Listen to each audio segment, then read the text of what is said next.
These are 4 things I wish I would have known as a rookie that would have made my time on the job and at home so much easier.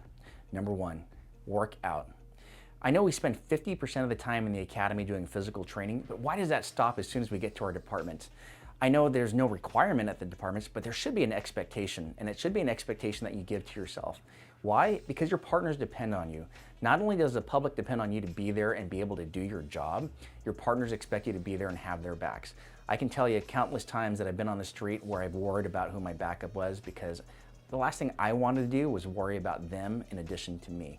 So do some physical training. I recommend doing high intensity interval training, weight training, and a combination of steady state cardio.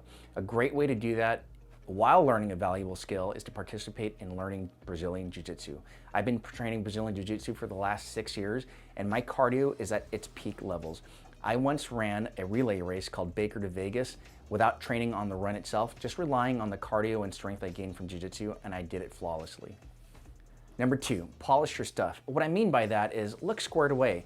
Have a neatly pressed uniform that's clean and tailored, have a belt that's polished, and boots that are polished. Because when you look squared away, the person that's looking at you probably thinks the rest of you is squared away. Because if you're disciplined in one area, chances are you'll be disciplined in others as well. They'll think you're better trained, have more knowledge, and overall a squared away individual. Number 3, speak softly but carry a big stick. What I mean by that is you don't have to be loud to gain compliance. When I was a rookie officer, I used to think the louder I barked, the more compliance I was going to get, and boy, was I wrong. I learned quickly working in Men's Central Jail in Los Angeles County after getting into fights every day for the first year that something needed to change.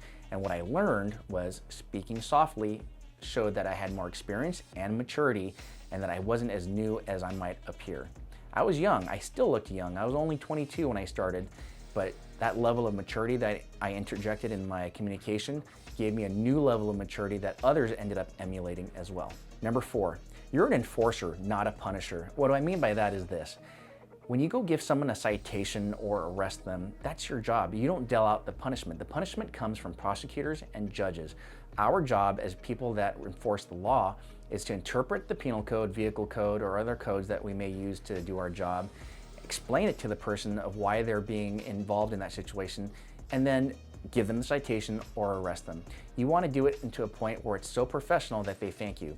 And believe me, they will. In my 25-year career, I've had a handful of individuals thank me and shake my hand for arresting them.